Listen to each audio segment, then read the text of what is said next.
Hello, my dear viewers. This amazing story will be very instructive for you. It is very interesting and beautiful. I wish you enjoy watching it. Why don't you want to? I'm telling you. It's not hard at all, just delivering papers. It's the easiest job. Does it take a lot of intelligence? Lena shook her head in frustration. Now you're calling me stupid. Well, fine. So you think I'm incapable of anything else? That's great. I thought you didn't think I was worth anything to you. No, there's no such thing after that. No way. I'm out of here. Don't wait for me. I'll be back late. Victor threw on his jacket and left the house, slamming the front door loudly. Lena flinched at the sharp sound. Then she looked out the window. Her husband got into the car. The automatic gate opened and the car, with a squeal, sped off. He drove off in an unknown direction. He would come again late at night, sober but cheerful. It will look strange again. He'll say he overreacted. He'll apologize, kiss her, hug her. And then he will assure her that he is thinking hard about what she said. Lena will wait a few months, but when she brings it up again, she and he will fight again. And again he will leave, slamming the door. The vicious circle, this eternal vicious circle, and there is no way to close these chains. Lena sighed and stepped away from the window. She walked over to the sink. She should have put the dishes in the dishwasher, but she turned on the hot water and began to wash them with her hands. It calmed her always. She often, when she was very upset and nervous, would wash the dishes with her hands. This was happening more and more often lately. The hot water warmed her cold hands. Lena sighed in relief. When she was nervous, her hands would become icy. Now she felt a little better. Well, nothing would change anyway. Why did she keep trying to change reality? Because it only makes things more complicated. She was left without parents at an early age. She was 14 years old. After her mother and father died, she was raised by her grandmother. She died when the girl was 18 years old. She had just entered university, and at the same time she was left all alone. She had no other relatives. She was an intelligent and determined girl. She knew that no one else would worry about her. She earned a place at university with her own forces, and before graduation was one of the best students. She was a born designer. Her drawings and works deservedly occupied a place of honor in all credits and examinations. She graduated with honors and immediately landed a good and well-paying job. Because of her heavy workload at the university and then at work, she could not devote enough time to her personal life. She didn't even have any girlfriends, let alone boyfriend. That's why she didn't even start a serious relationship. There were, of course, fleeting romances, but none of that was serious. Lena was kind of strange to others. She was not perceived as a woman to start a family. She did not know how to build a relationship in a way that would lead to serious consequences. She was often used as a girl to have a good time, but she was never asked to marry, and she no longer had any hope of ever being able to start a family. That's why she put all her energies into building a strong financial position. No, she did not earn millions, although she could if she wanted to, but she was very well paid for her work, so that she could provide for herself perfectly well and live without need in good condition. And every year her salary increased more and more. She sold her grandmother's inherited apartment, added the missing amount, bought this house, then a nice car, opened a bank account. She had no one to spend the money on. She bought only the bare necessities for herself, did not go off into beauty salons, considering it a senseless waste of money, did not buy herself diamonds, she didn't even feel an urge for it. She hardly ever went on vacation, so she didn't even travel. Every month her account was filled up with another impressive sum. Lena thought she would live her whole life alone without a husband or children. She was sure that nobody needed her, but in her 28 a miracle happened. She met Victor. This guy immediately captured her attention just because he was very persistent and stubborn. Of course, he immediately began to woo the girl because she was an enviable bride. They met at a corporate party at the firm where Lena worked. Victor was at the party.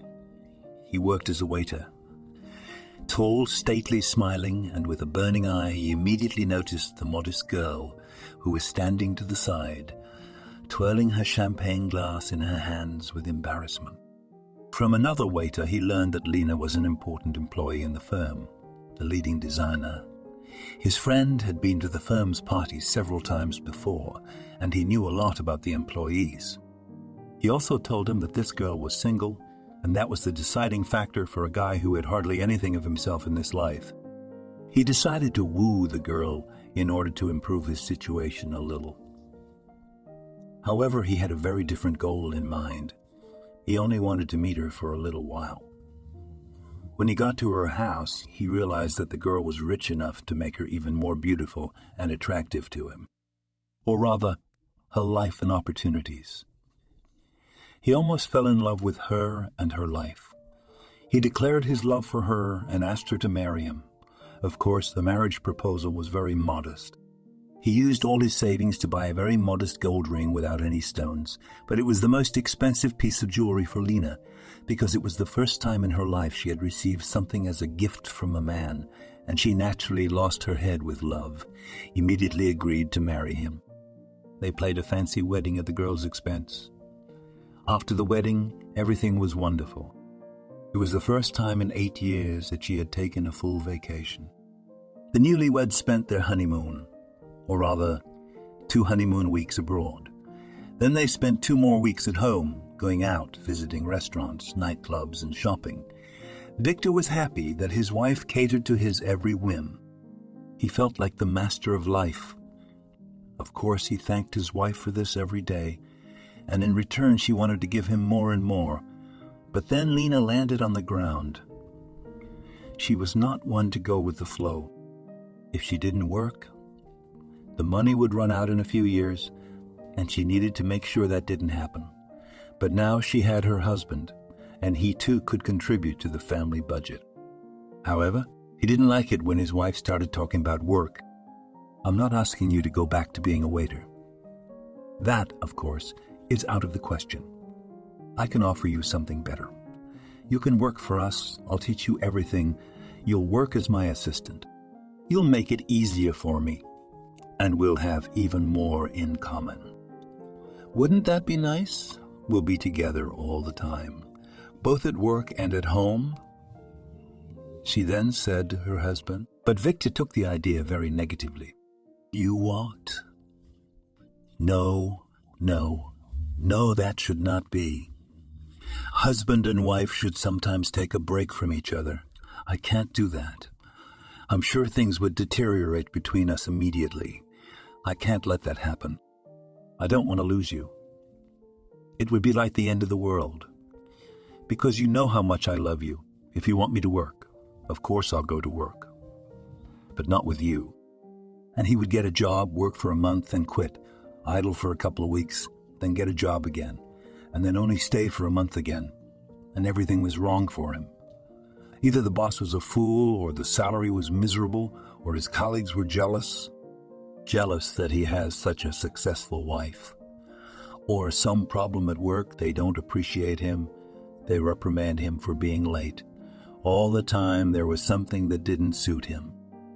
This eventually led to the fact that he never looked for work again. The girl knew he was just used to the good life and was too lazy to work. Though she herself worked hard, pitied her husband, and only periodically offered him a job at her firm as a driver. It was a very simple job, but it paid well. And she wanted her boyfriend to be busy, not loafing around the house every day. But it didn't suit him. He kept finding excuses. Now he was insulted that she had called him stupid, which was not what she had meant. The girl finished the last plate. After turning off the water, she wiped all the dishes dry and put them in their places. Then she poured herself a cup of coffee and began to look at the pictures on the refrigerator. The entire fridge was covered in their pictures.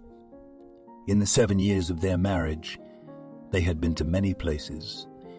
Since their marriage, the girl now took vacations every 3 months. Firm didn't mind that.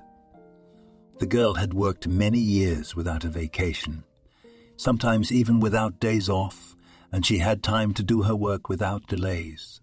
Always the girl stayed in touch wherever she traveled. However, she didn't need all those trips and flights. Her husband needed them, and Lena didn't want to disappoint him. She remembered the time when she lived without her parents with her grandmother and how they didn't have enough money, sometimes even for food. Victor, on the other hand, had grown up without a father. His mother often didn't have enough money either. That's why the boy never got a college education, and now she wanted to show him the world. She wanted him to enjoy the fact that they were rich and could afford a lot. And Victor did. From each trip they brought back a sea of photographs, which her husband then loved to look at, reveling in his success. From each trip he would choose what he thought was the best photo and hang it on the refrigerator. There was almost no more room. The girl joked that she would soon have to put in an extra refrigerator. Almost all the pictures showed the two of them together. Sometimes there were pictures of Victor by himself, and in all the pictures Lena smiled shyly and embarrassedly. Sometimes she didn't smile at all. He, on the other hand, was everywhere in the best colors. The girl was glad that her husband was so happy. She was sure he appreciated her for everything she gave him, which was no small thing. And just one thing she had asked of her husband these years, or rather, it was not even a thing, but something very important. She really wanted a child, and she had asked her husband that they should finally have children, but he had put it off ever since they were married. He said it was too soon. They had to live for themselves and enjoy life and all the possibilities. Can't they just tie up their hands and feet like that? It's not like they can travel with the baby. After all, Victor wanted to enjoy the company of his wife, and a child would immediately come between them, and his wife would devote herself entirely to caring for the little screamer, as he called the unborn child. As time passed, conversations about children became more and more frequent, and only his wife started them. But each time she was rejected. In the end, Victor said he didn't want children at all. He didn't see himself as a father. He didn't want to be distracted by anything other than his wife and all the pleasures they could afford. Lena looked sadly at all these pictures. She had longed for a picture of her and her baby to appear on that refrigerator, but that dream was never going to come true. Lena put the empty cup in the dishwasher. She'd had enough dishes for one day. She needed to go to bed. She has to get up early again tomorrow. She picked up the phone after seeing several missed calls from her mother-in-law. Anne didn't get through to her, and then sent a text message. She asked how she was doing. Lena shook her head regretfully. She set a reminder for tomorrow so she wouldn't forget to call her mother-in-law. Usually daughters-in-law complain about them, but Lena and Anne were on great terms. The girl lacked her mother, so after meeting her, she immediately began to have warm feelings for her husband's mother. Anne must have sensed this. She, too, treated her daughter-in-law with warmth and tenderness. Or maybe she just knew that her son was a bum and a slacker, so she was grateful that she had married him. Now her son was under the care of a good, decent woman. What more could a mother want? In addition, the mother hoped that with such a sensible and intelligent wife, he would take up his own mind. Lena could not sleep for a long time. Memories and heavy thoughts caused insomnia. However, around 2 a.m., she finally fell asleep. Victor came back around 3. 0. He cautiously went to bed. Lena, naturally, immediately woke up. But she had no inclination to ask where he was. Victor kissed her gently and whispered, "I love you very much. You know I don't want to upset you. I'm considering your offer. If I don't find a job, I'll think about trying to work at your firm." I promise. Lena snuggled up to her husband, drifting off to sleep. She thought about the fact that she had heard it all before, and more than once. And what would happen next she knew too. In the morning, the girl got up and had a quick cup of coffee. Before she left, she kissed her husband. He grumbled something and rolled over on the other side. Lena sighed. After coming back so late, he would sleep all day, and she would work all day. Late at night, she would come home for something to eat and then go to bed. And Victor will sit on his laptop until late at night, and they won't spend the evening together again. How little they have communicated lately, as if a great chasm were forming between them every day. How to change something in their lives? Lena did not know the answer to these questions. She drove in the car, thinking about remembering to call her mother-in-law in the afternoon. At the firm, she immediately immersed herself in her daily routine. A few meetings, a discussion of an upcoming project with the director. Then a few important calls. Before she knew it, 12 hours had passed. She realized she still hadn't called her mother-in-law. The girl went out to the balcony. I must say that her office was wonderful. Only the principal, his deputy, and she had balconies. She loved to go out there during the workday. She inhaled the sense of the bustling city, enjoying the perpetual hum and bustle of the street. She held a mug of coffee in one hand and held the phone to her ear with the other. "Hello. I'm sorry. I didn't pick up the phone yesterday. Already rushed, all in a hurry. I forgot that I'd put it on vibrate. I saw too late that you called. I'm so sorry. Was it important?" "Did you call Victor? He wasn't home. He was busy yesterday. Did he at least pick up?" said Lena. She heard her mother-in-law's heavy sigh. "My dear Ninochka. Yes, I know how busy he is. I didn't want to call him, of course. But my heart was uneasy. It was as if I had a premonition. I was really worried about you guys. That's why I called him after I couldn't reach you. I know you're always in touch. But you were right out of range. I was scared. But, I wish I'd never called my son." Lena blushed a little with embarrassment. Did he really tell his mother that he had a fight with his wife? What a shame. Anne would think she was hysterical. She would say now that she is tormenting her poor son. My girl, I want to apologize to you." "What for?" The girl was surprised. "I know you are always defending him, but I know my son very well. I know what he is. Yes, he's not that bad, but he has to be kept strict, which is what I almost always did when I raised him and brought him up.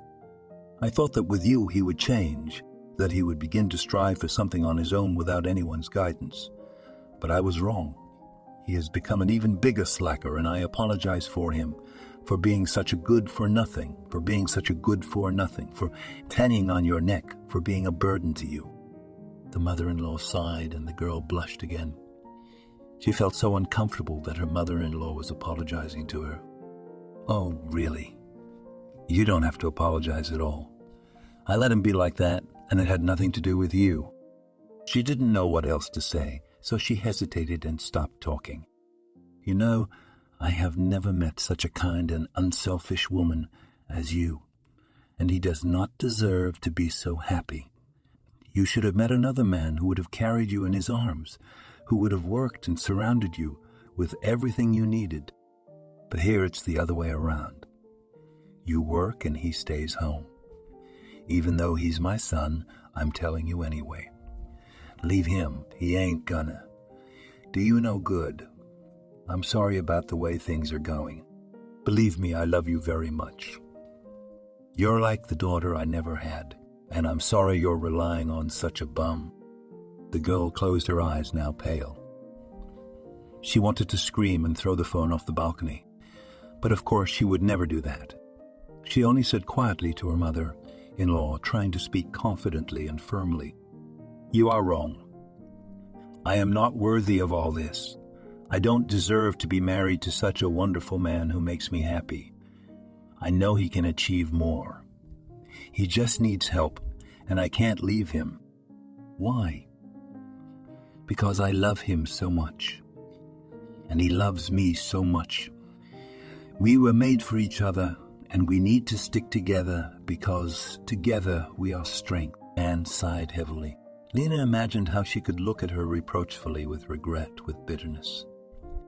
Yes, life had not turned out the way they both would have liked. Her mother-in-law had been expecting grandchildren, but her dream had not come true either. All because of Victor. They talked some more, and she stood on the balcony for a while longer. The woman looked down, at the people, at the passing cars, at the bustle around her, but her thoughts were very far away. Once again, she allowed herself to think about the real reason why she was still with her husband. She had never told anyone about it. She was even afraid to admit it to herself. The woman was just afraid of being alone. Old age is a scary thing. No, she wasn't afraid of old age because she was afraid of wrinkles or infirmity. She was afraid of being alone. She had no children and would never have any, so she did not care if her husband were around, even someone like him. Where else would she find a man who would love her? Or at least treat her the way he did. Take care of her, kiss her when she met him. Travel with her, ignore her eternal busyness and lack of free time. So she clung to the guy with her arms and legs just to not be alone, just to have someone else's soul by her side. And love. Well, she was disappointed in love. No, she was disappointed in love. I guess there wasn't any. It's all fairy tales invented by romantic personalities. Lena stood for a while longer, then sighed and went back to her office to plunge back into her work. In the evening she felt sick, dizzy, and then suddenly very sick. Something was throbbing inside her skull. She remembered that for all day she drank only 3 cups of coffee. Of course, hunger can do a lot more than that. She ate a muffin and chocolate to satisfy her hunger, but she suddenly felt worse. She barely made it to the bathroom, where she threw up.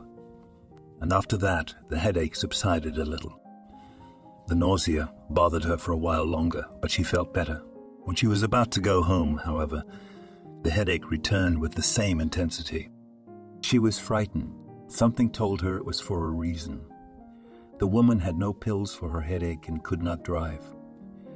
She took a cab, and the director arranged for her car to be driven to her house. When she arrived home, her husband was sitting at his laptop computer. She said hello to him quietly, and he mumbled something back and didn't even look at her. Lena didn't say anything to her husband. She didn't have the energy to talk. She took a pill for her headache. After thinking for about a minute, she took another one. Then she went to bed, covered her head with a blanket, and fell asleep right away. She slept until morning, waking up on her alarm clock. She felt fine, no headache. The woman felt wild hunger and cooked herself an omelet for breakfast, after which she ate it with appetite. As soon as she drank her coffee, she had another headache. It happened so suddenly that she almost fainted. She suddenly felt nauseous. She washed her face with cold water and looked at herself in the mirror, immediately horrified. She had such large bruises under her eyes, as if she had been sleepless for a month, and her eyes were all red and cloudy. It even seemed to her that her vision was getting worse, and this terrible poverty. The woman realized that something was wrong with her, and something had to be done about it, urgently. She called the director, asked for a week off to go to the doctor to lie down at home. Maybe she had caught some kind of virus, but it didn't look like some kind of infectious disease or cold. Her husband was still asleep, so she didn't wake him, called a cab and drove to the hospital. The doctor was very kind to her. They immediately took her blood for a lot of tests and then sent her for an ultrasound and MRI of the brain. They said the results would be ready in half an hour. She felt some discomfort, but the headache was almost gone, and the woman was cheerful. Maybe it was just a mild malaise and she was panicking. What an idiot! Is it possible to be such a panicky person? She promised herself that she would never see a doctor again for anything. She is 35 years old, a grown woman, but scared as a child. When the doctor called her into his office, she was already in a good mood. She thought that now the doctor would calm her down and tell her that she was worried for nothing. So, am I okay? I suspect you didn't find anything. You know, I've been thinking all day looking for the reason I don't feel well. And I think I found it. I really like to drink coffee, and I drink unlimited quantities of it. I think that's what's causing my headaches and my insomnia too. Apparently my blood pressure goes up because of the caffeine, and that's why my head hurts so much.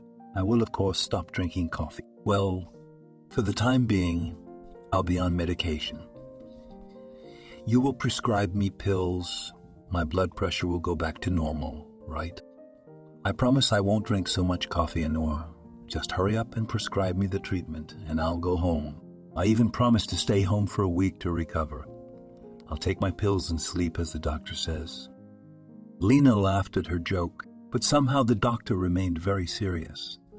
A mask of bewilderment, consternation, and embarrassment lingered on his face.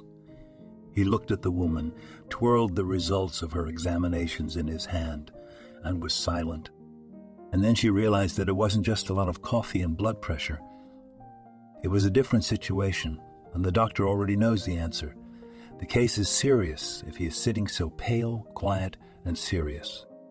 But what could be more serious than blood pressure spikes at age 35? Could it be that her eye pressure is also elevated? After all, her eyesight has gotten a little worse lately, too.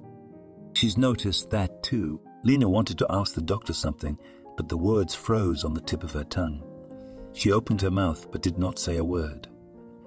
It dawned on her that it was much more serious than that. She suddenly felt like a contestant on some reality show or an actress in a drama.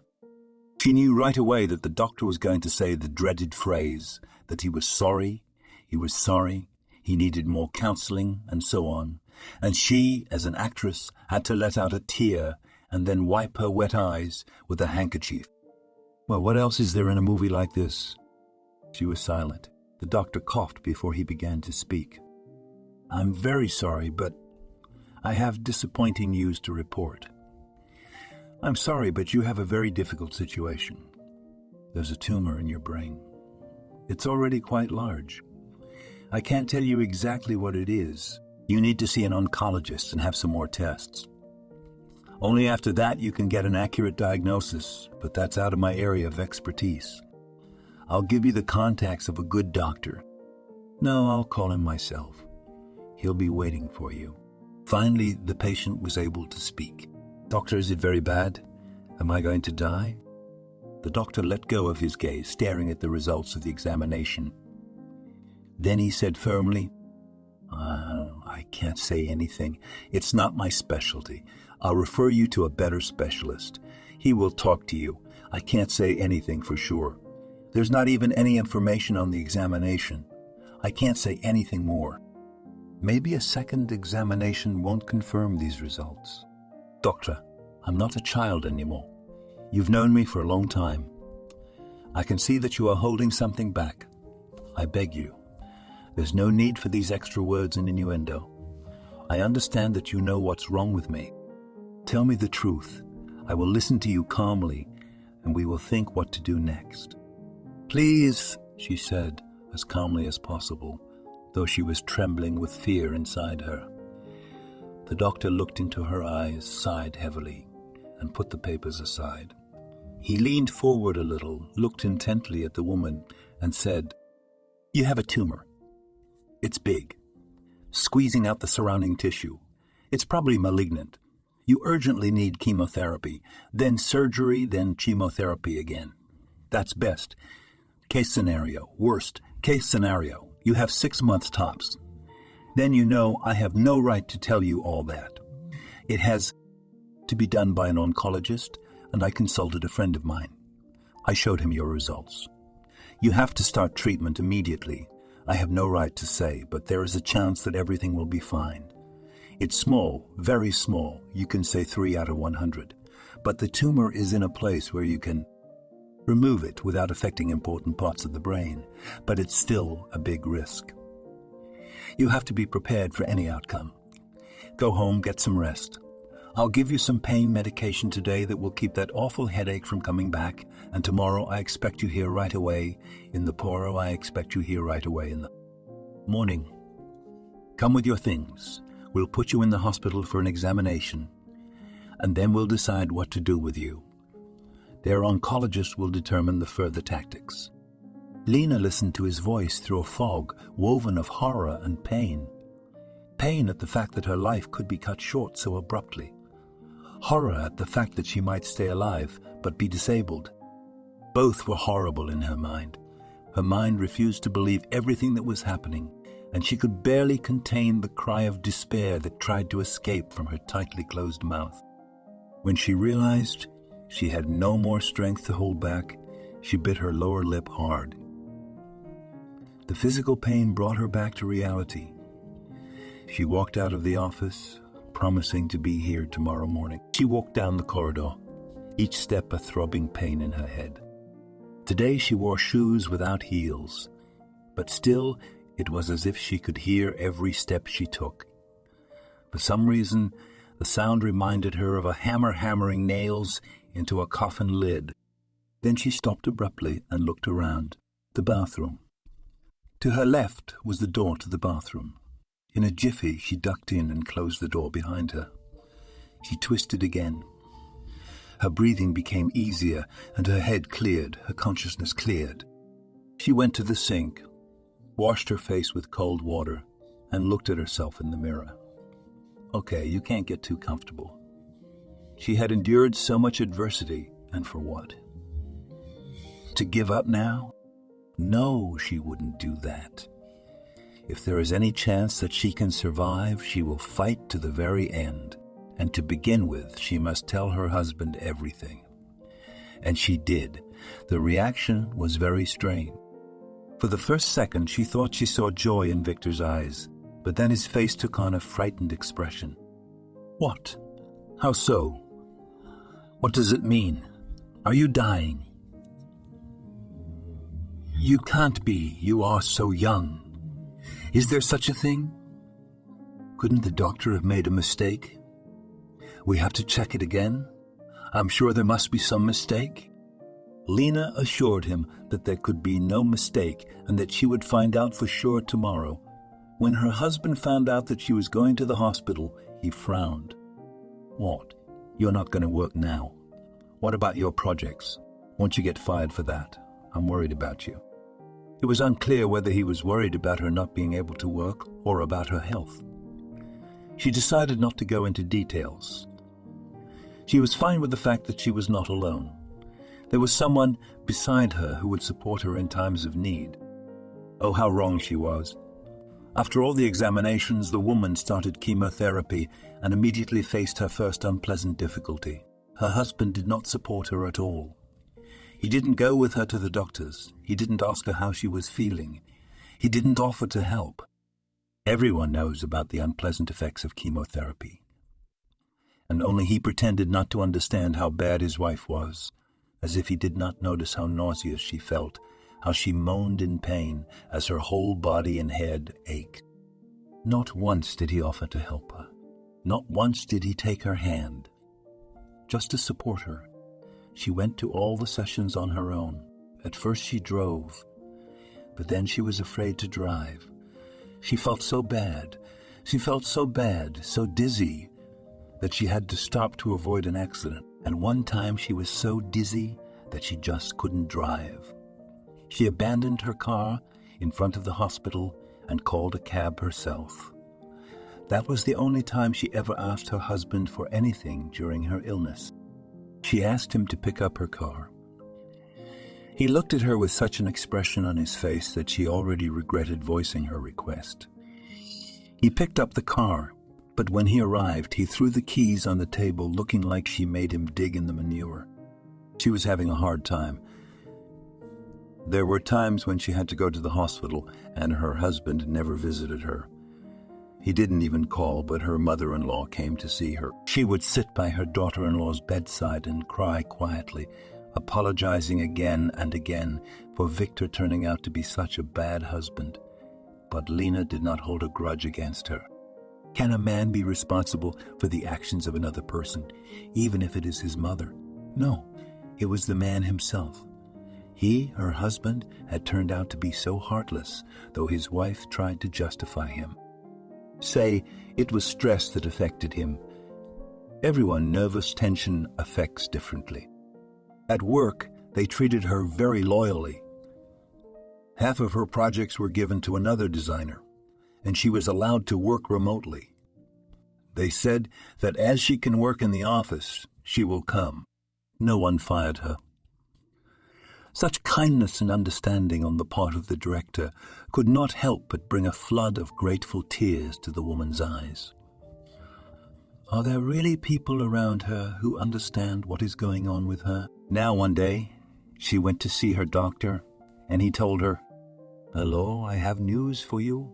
The doctor didn't get to finish talking before she interrupted him. "What? Am I dying? Doesn't anything help? Are you talking about the MRI results? Is it that bad? Jesus, doctor, don't be silent." The doctor put his hand on her arm. "Please calm down. No, I'm not going to tell you bad news. On the contrary, I have something good that might cheer you up a little." She looked at the doctor, frightened. A lump rolled up in her throat, ready to burst out in a flood of tears.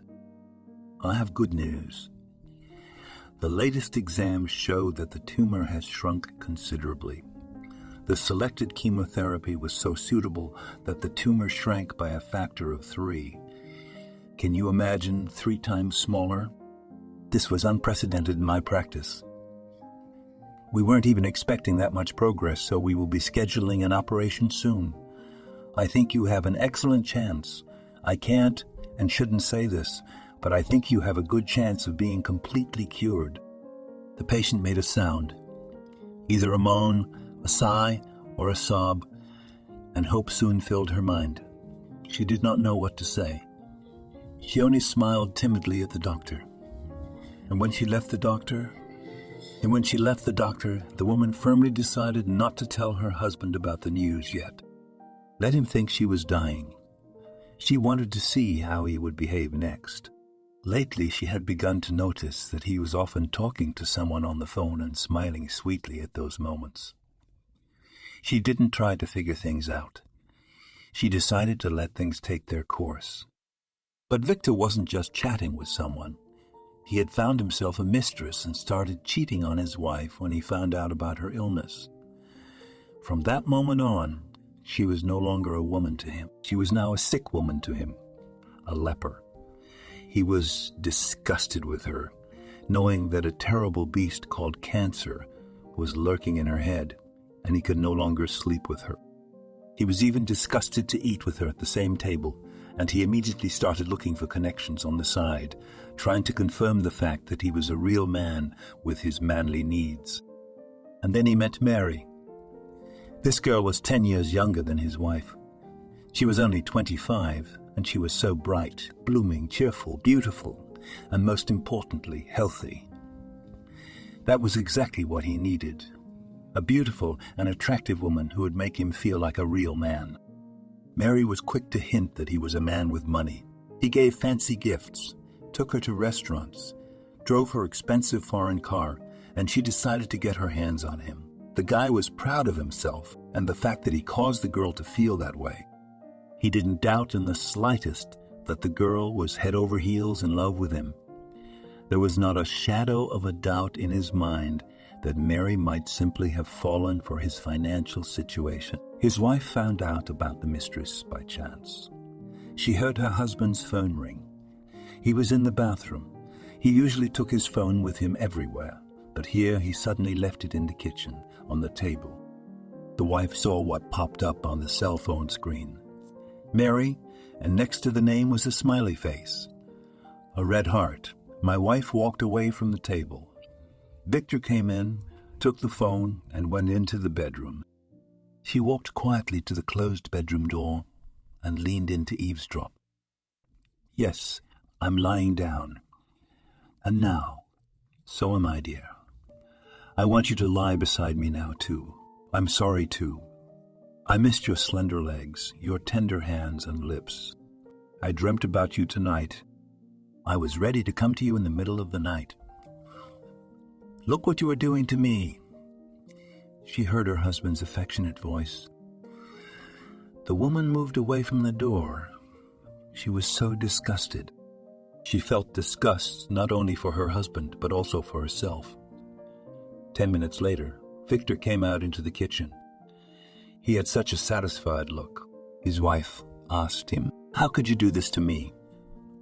That Mary, she's your mistress, isn't she? How could you?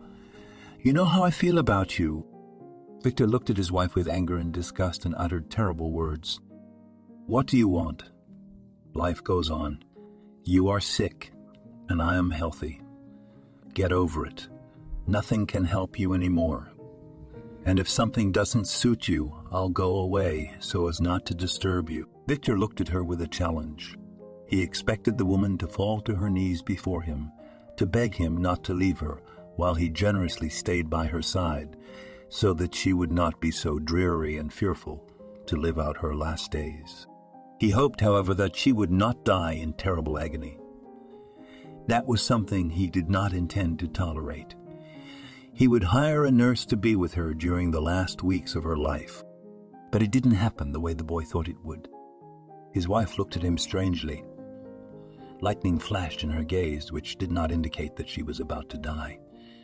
She turned pale, or maybe she's always so pale now, and told him, "All right, go away. I dare not keep you any longer. You can go now, but hurry up because I have to go to bed." Victor angrily gathered some things, took the car keys, and drove away. He drove to Mary's, who was sure to welcome him with open arms. The guy smirked as he drove. "You're going to die soon anyway, and I'll get all the inheritance. I'm going to get laid then."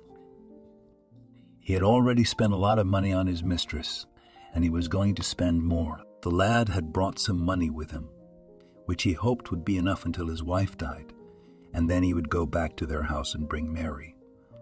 Oh, they were going to live. Lena drank some sedatives that night so she wouldn't have to worry.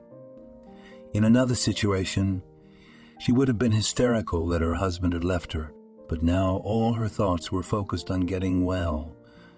That was in the first place. Lena went to the doctor several more times. The doctor said that she needed to go through the last step before the surgery. Another IV. On the appointed day, she arrived at the hospital by cab. After the procedure, she lay down for a while. Then she felt she had the strength to go home. Walking out of the hospital, she felt dizzy.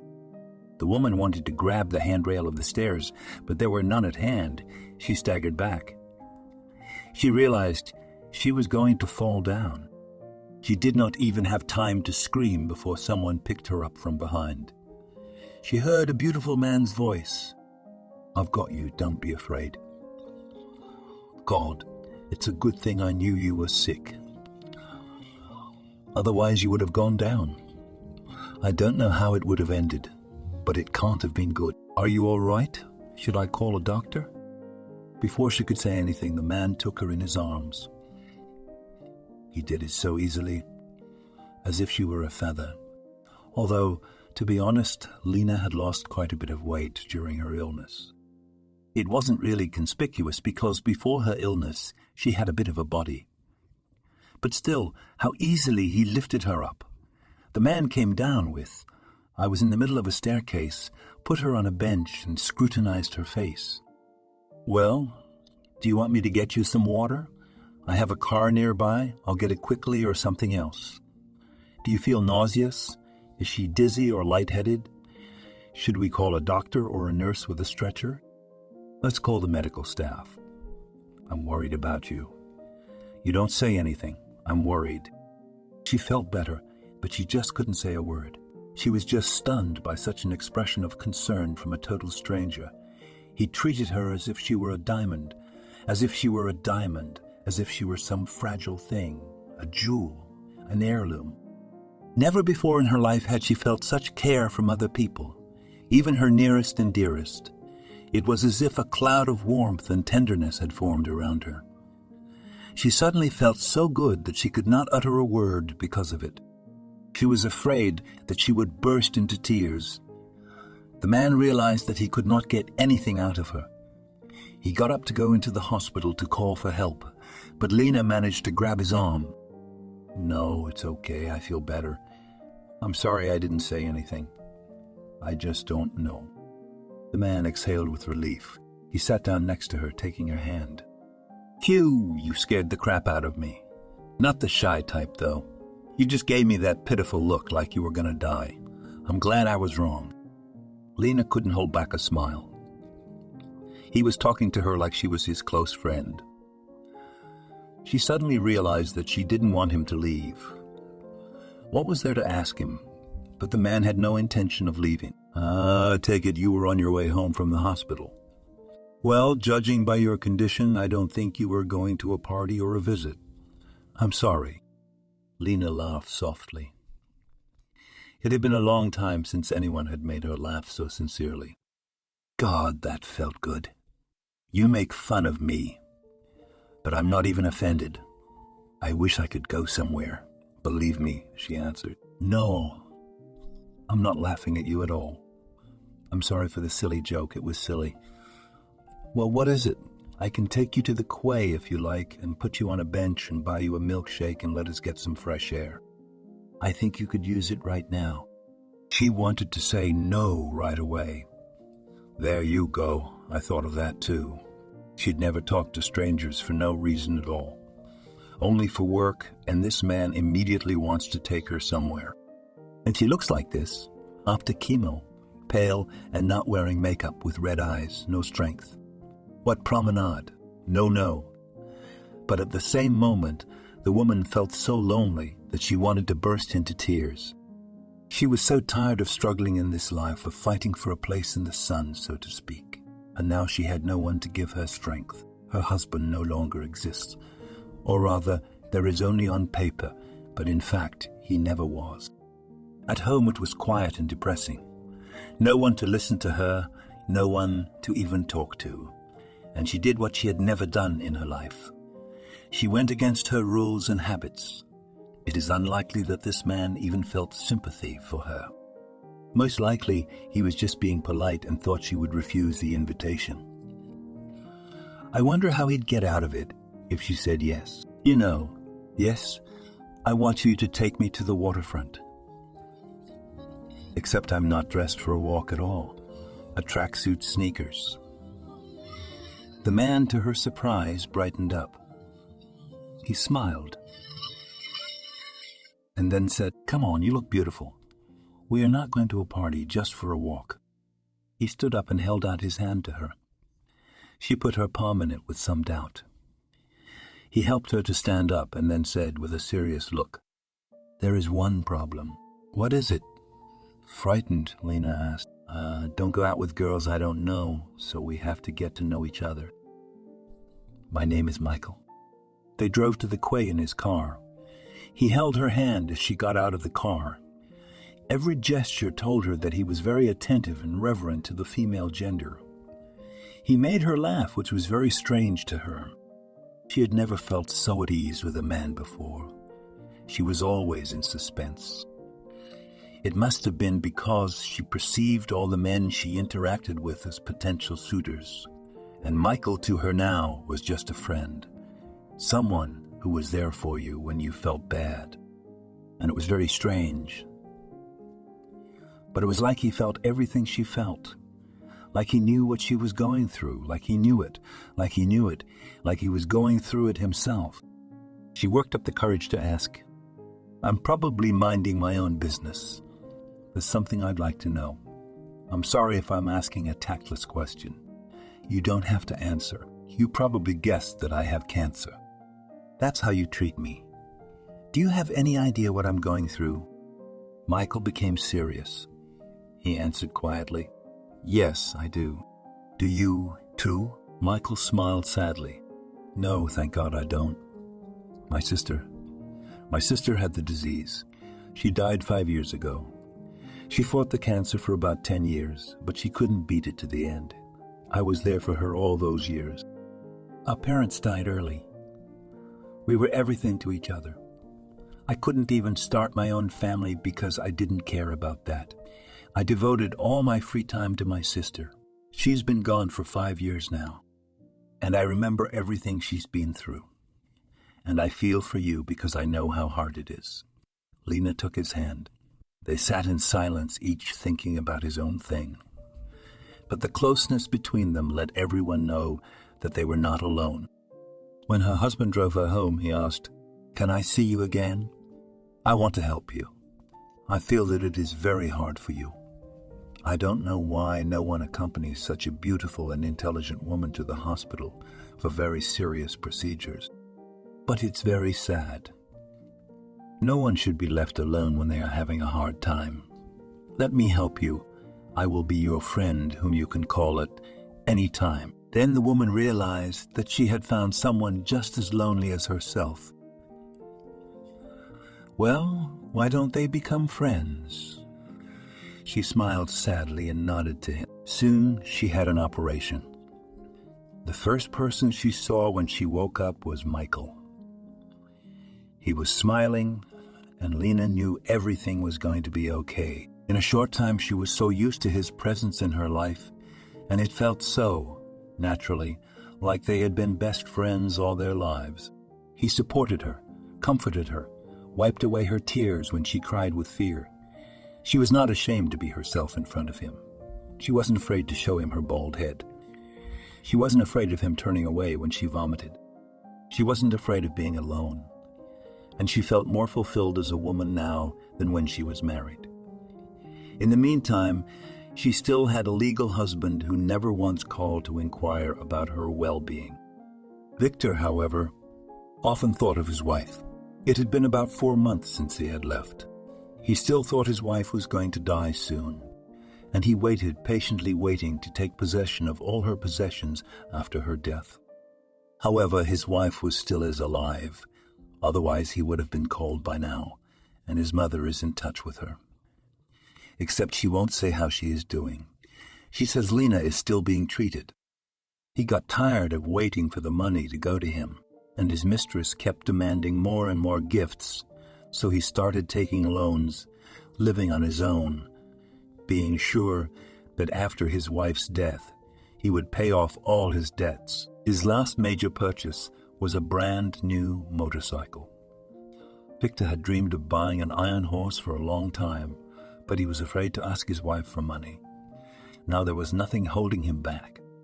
He had fulfilled his long-held dream. His mother dissuaded him from such recklessness, but he would not listen to her. His grandmother begged him to go back to his wife. "Son, be smart. Ask for forgiveness. She is such a wonderful woman.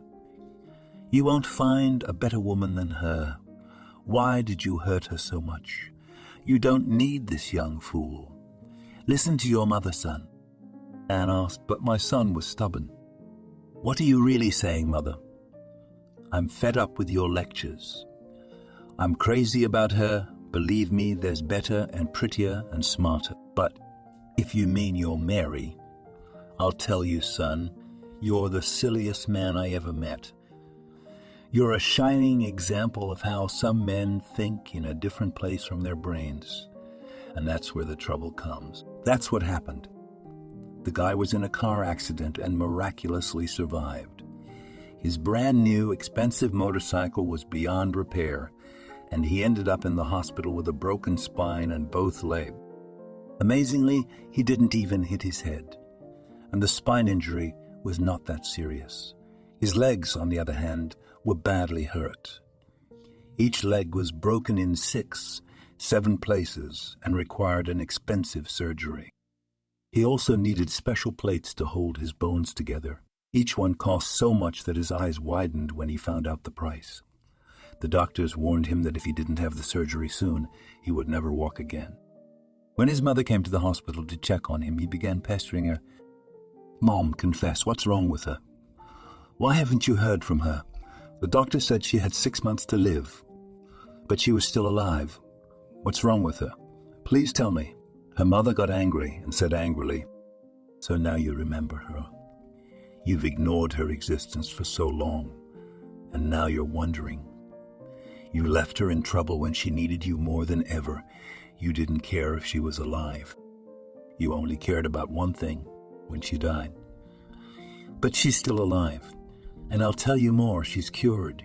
You know, she's healthy and feels great. I'm very happy for her, she deserves it. Even though you're my son, I'm glad she's not with you now. Maybe she can at least be a really happy woman. And you couldn't hold on to your happiness. You let it go. You left that woman alone, and now you yourself are in trouble, and no one can help you because you have no one can help you because you have no one. I don't know what else to say to you. It's all your own fault. You should have thought before. You should have thought with your head and not with the other place. I'm leaving. I can't talk to you anymore, and I don't want to. I'm not coming back. You've ruined your own life. I can no longer be a witness to a man dragging himself down, and his mother never came to see him again. The news of his wife's recovery jolted the boy. He was shocked to be so miscalculated. How could it be? She had told him herself that the situation was very serious, that the doctors themselves said she didn't have long to live. How could it be that she was doing so well now?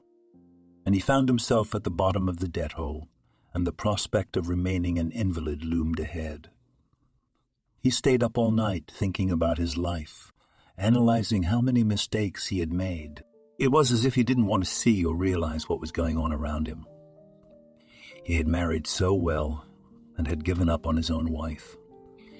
He thought everything was going to be different, to someone else, and now he's alone and no one wants him. God, what a horror! What was to be done? By morning he realized there was only one way out. He must ask his wife's forgiveness, and he would do it. He had made so many mistakes, and now he needed help. And to get help, he must humble himself and ask for forgiveness. Victor called his wife, whom he had not spoken to in many months. He told her that he was in the hospital and that he really needed to talk to her.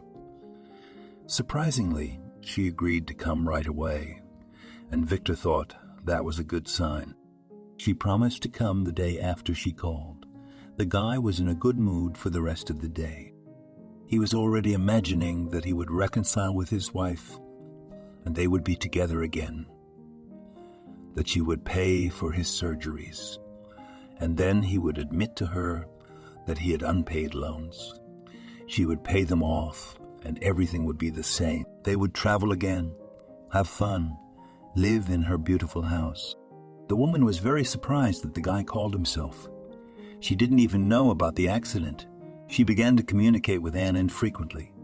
Apparently, her mother-in-law was uncomfortable talking to her. She was ashamed of her negligent son who had hurt the woman. Although she assured her that none of this mattered, she understood that there would never be a normal relationship between them again. The vile act of her son would always stand between them. So she told Michael about her husband's call. Maybe it was time to tell him, said Michael. Lena nodded. Yes, it's time to follow through. I'm ready. So I agreed to meet with him. Will you help me? My dear, you know I will never leave you. Michael hugged her, and the woman rested her face against his neck. The next day she arrived at the hospital. Before she entered the room, she took a deep breath. She would need all her patience to endure this conversation. She knew her husband and knew what was about to happen. She had always turned a blind eye to his behavior, but after meeting Michael, she understood how a real man should behave, and her husband was behaving completely differently. She sighed and opened the door of the room. He was so pathetic and helpless. The smile on his face was no longer so sweet. He was no longer a confident man, but a pathetic loser who felt the prey slipping from his grasp. He looked at his wife as if she were the only woman in the world. And yet a few months ago the man had turned his nose up at her. He had looked at her squeamishly as if she were a contagious insect. Now he was ready to fall to his knees, but he could not. His legs wouldn't move. The air in the room was musty, and he could smell sweat and his dirty body. The woman, without even saying hello, went to the window and opened it to ventilate. realizing that apparently no one was taking care of him, and if his mother wasn't here, then he had broken off relations with her. No wonder. He had always hurt everyone who loved him. Apparently his mother has run out of patience too, and the nurses can't come in and clean up the ship. And there's the vessel sitting under the bed for who knows how long. She went out into the corridor, called the nurse, gave her money, and asked her to clean the room. Then she went back to Victor. "Well, hello there." The husband smiled. "Hello, darling. I'm so glad to see you. I heard that you have recovered. You have no idea how happy I am for you. I am very happy that you are no longer sick, and you look very good, like you have bloomed as well. Have you changed your hair? It looks good on you." "Of course I did, only it wasn't me who changed it. It was the chemotherapy," she replied calmly. The husband blushed with shame. "Yes, I sympathize. It's sad. Why would I need sympathy? I don't need it at all. I'm doing fine."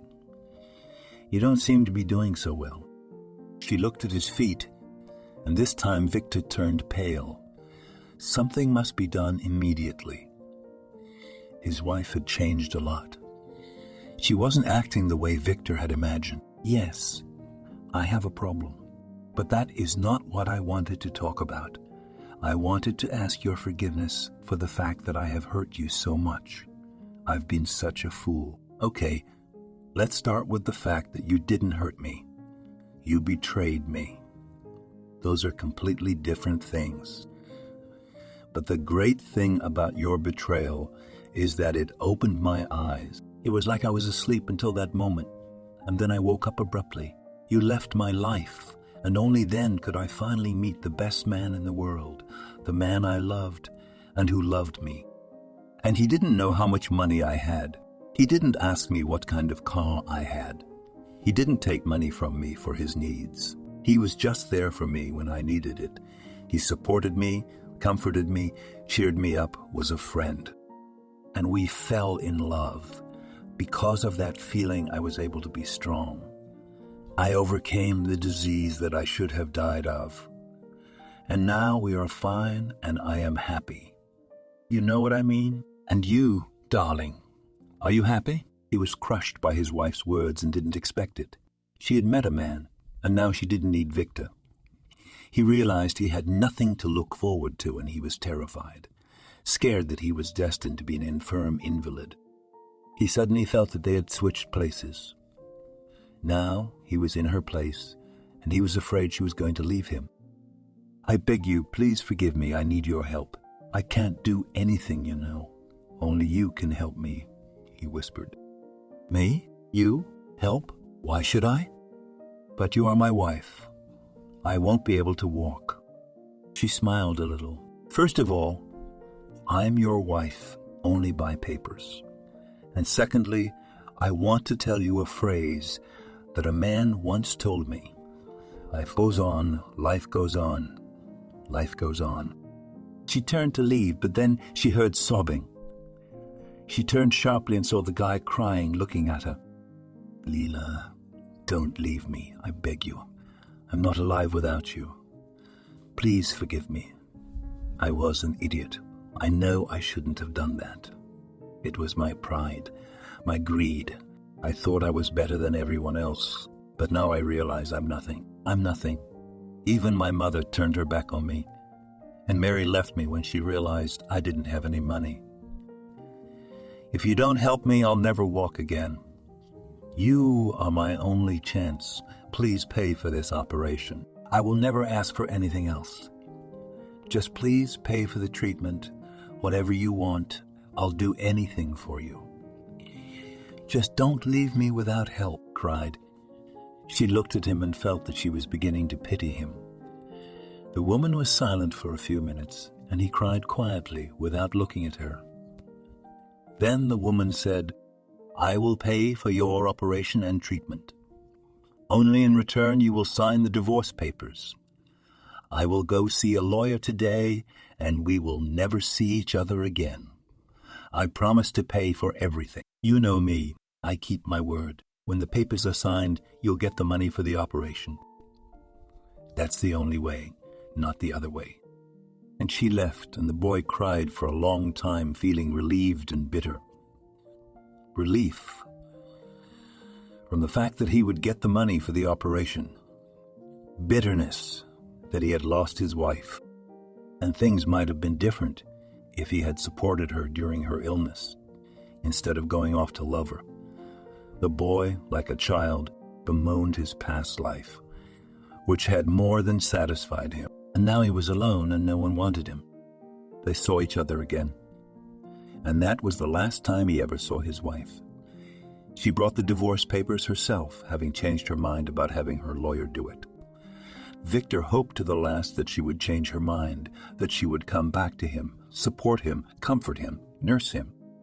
He wanted to ask her forgiveness again, but when he saw her determined face, he realized that it was all useless. With a trembling hand, Victor put his signature. Lena took the papers and handed him an impressive envelope of money. I talked to the doctor. He told me the approximate price of the operation. There is also the necessary amount for rehabilitation, and I added a little extra. So you should have enough for the first time, until you get back on your feet, so to speak. Goodbye. Victor took the envelope but said nothing. The woman left.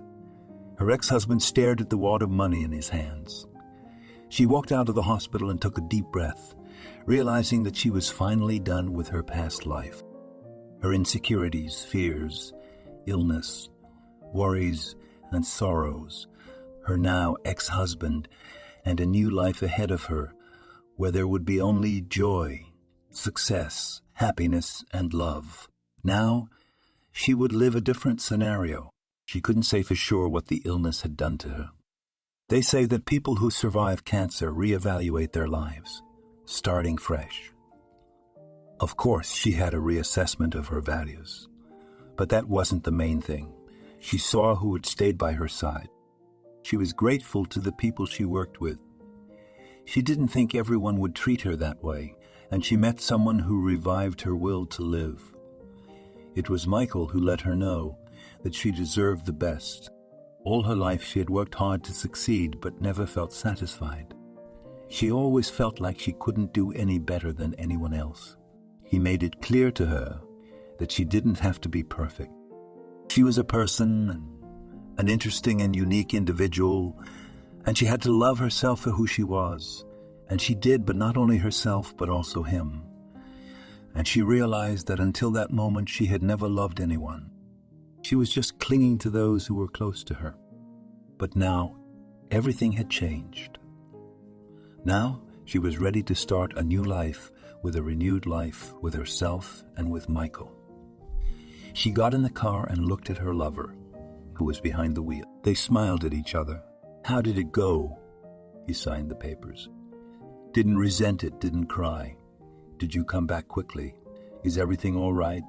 Caringly the man asked, taking her hand and pressing it to his cheek. The woman looked at him lovingly. No, darling. He did not resent it. Everything went smoothly. Of course I could see on his face, too, that he wanted to start his request concert, but I guess he realized it was useless. And maybe he was afraid I wouldn't give him the money. Michael kissed her palm. You are an amazing person. He has taken advantage of you all these years, and you helped him. I don't understand you. You know, I can't even explain it to you. After all, I was happy with him in my own way, after all. He was there for me for years, and we had fun. Or rather, he had fun, and I had as much fun as I could. I feel sorry for him. I guess that's not the right thing to do, but I can't do it any other way. They were silent for a while, and then Michael said, I love you, and I'm glad I met you back then at the hospital. It was the best day of I was so sick, and you took me to the boardwalk. Why did you want a tired and scary woman? At first I thought you were a maniac, and then I thought I had nothing to lose. It's a good thing I said yes at the time. I could have missed my chance. You're an extraordinary man. I love you too. She laughed with happiness. Victor, dragging his leg awkwardly behind him, walked slowly down the sidewalk. Tonight, he pulled himself up. It's night and he's just walking home. And he still has to eat, get a good night's sleep, and then go back to the night shift. And why did he switch with his partner? For the money, of course. He was living in a rented apartment. The rent was a real pain in the ass, so he had to make ends meet. He groaned.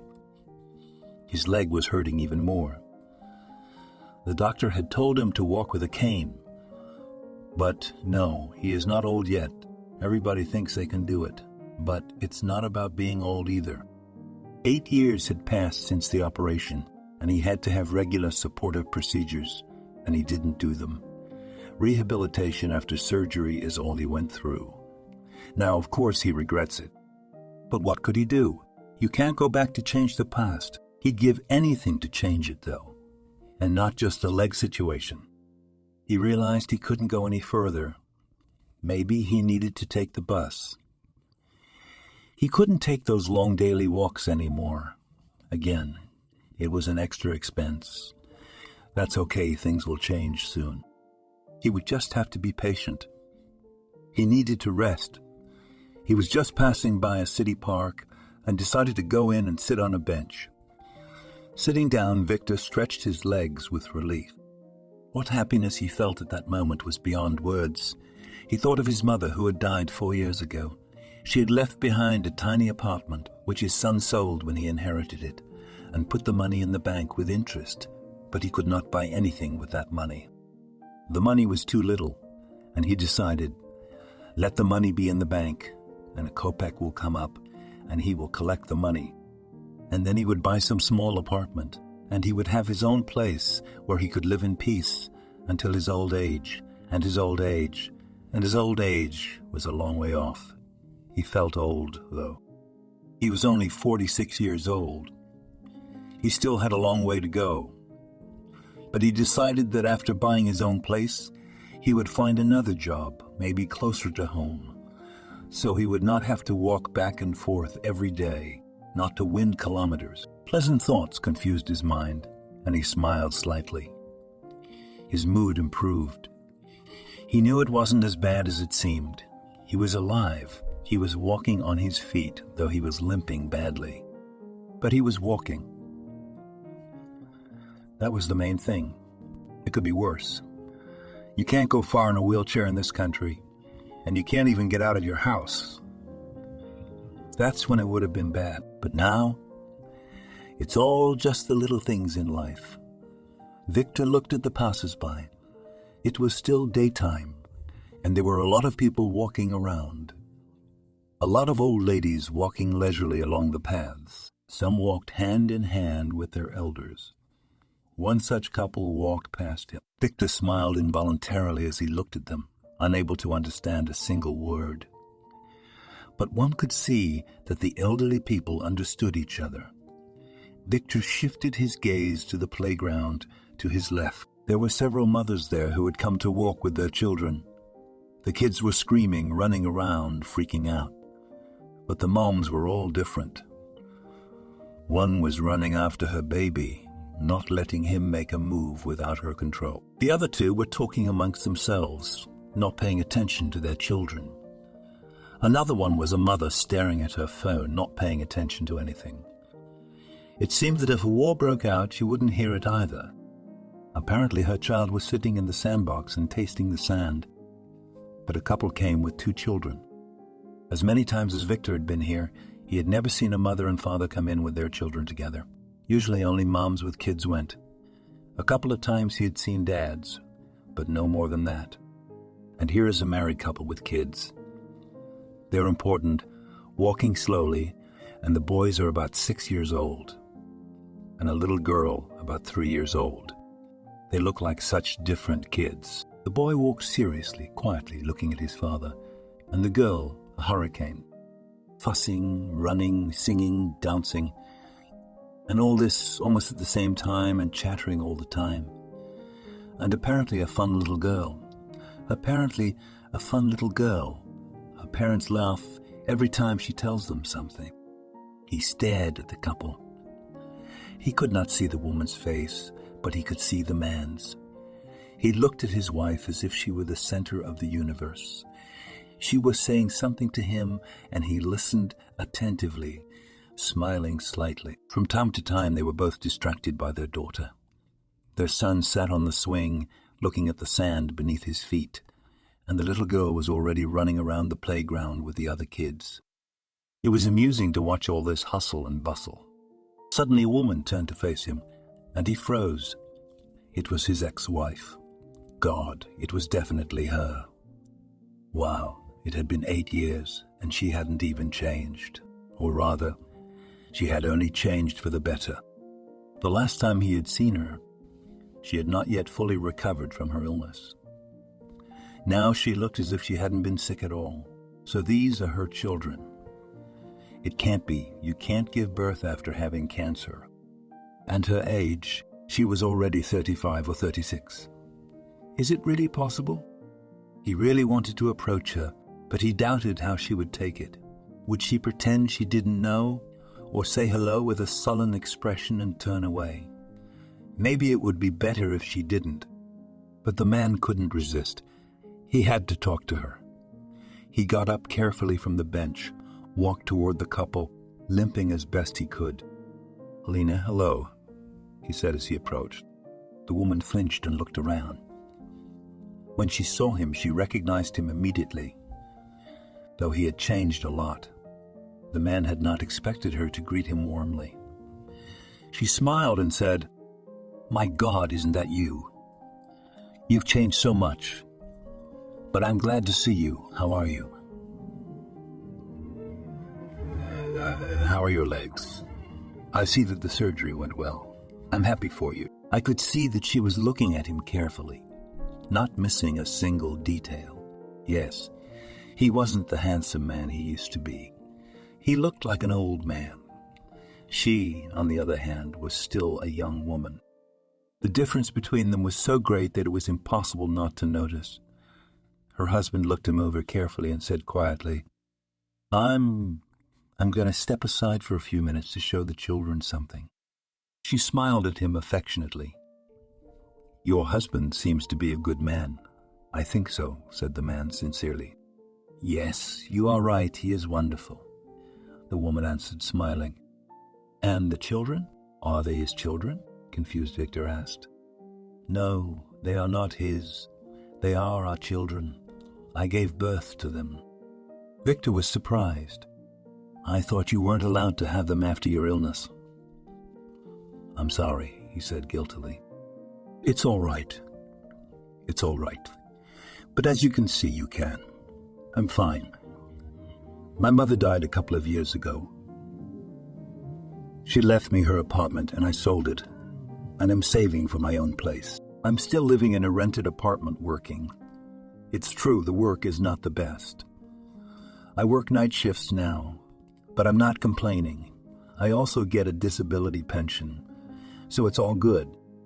It could have been worse. She looked at her ex-husband. Yes, he was a different man. She could hear no arrogance or mockery in his voice. He spoke rationally and seriously. Hard times had not broken him, strangely enough. Anybody else would have drunk himself to death. But he didn't. He worked and he worked, and he turned and looked as if he had met an old friend with a slight smile and without a trace of hatred or regret. About family. Do you have a family? No, I don't have a family. I have lived many years wrong. I've made a lot of mistakes and hurt some people. Anyway, I'm not complaining. I just want to say that it's okay with me. I know it could have been worse, much worse. Fate took pity on me. He loves you very much. I can see that. You know, I'm happy for you, and I came up to you to say thank you for everything. You're the only reason I can walk on my own. If you hadn't helped me with the money back then, I wouldn't be able to walk anymore. What's life in a wheelchair? It's not a life. It's a horror. Thank you for keeping me from dying of grief. You have no idea what it means to me, because I left you in a difficult moment. But you didn't leave me. I am so ashamed. All these years I have been so ashamed. All these years I have been so ashamed that I have been so ashamed that I have been so cowardly, insensitive, cruel, and foolish. I got what I deserved. Forgive me." She was embarrassed that her ex-husband was thanking her so much, since she had just given him the money. He was living such a miserable life now, but he was so happy, as if he had all the treasures of the world behind his back. Could he have changed so much? Can people really change like that? They say it is a hump for a humpback, don't they? No, not only the grave. I'm glad I met you. It's like I had some unfinished business. And now I realize that now I can calm down. I wish you good luck. And may you and your husband always be happy. All right, I'm gonna go. I have to go. Goodbye. He wanted to leave, but Lena stopped him. Wait a minute. Say, maybe you need some help. Maybe help you with your job. How about me and my husband help you buy an apartment? What do you say? He waved his hands. No, I'm fine. I'll be fine on my own. You know how proud I am of myself. You have no idea. What have I ever done before? Nothing. Now I can take care of myself. Well, I'll be going now. I'm late. Goodbye. And Victor walked away. She looked after him. He was limping badly, but still he stubbornly walked forward. He walked to his goal with his own steps, suitable only to him. And this man was no longer helpless. She was the happiest woman in the world. Michael approached. He saw her from behind and kissed her on the cheek. At times he acted like a boy, which especially pleased her. She stopped looking at her ex-husband and giggled. It was as if he had been reborn. He had become different. It was a strange thing. He was cruel when he had everything, but when he lost everything, he became human and reasonable. He never talked to me like he does now. It's amazing. I'm glad I saw him. I'm finally done with the past, and so is he, you know. I offered to help him. He said no. That's so unusual. He liked you, by the way. He said he could see how much you love me. Don't you see it yourself? Her husband objected and laughed. She smiled and hugged him. Yes, she sees and feels and feels. They have a wonderful family and beautiful children. Mummy, I'm thirsty, the little girl said in a little voice. What if we all went to a cafe together? And there we'll drink some water and a milkshake and order some cakes. What do you say? What do you think of my idea? Asked the head of the family. Everyone was in agreement. The four of them joined hands and went to a nearby cafe. Their smiling and happy faces expressed their infinite love for each other. What could they say? A real family.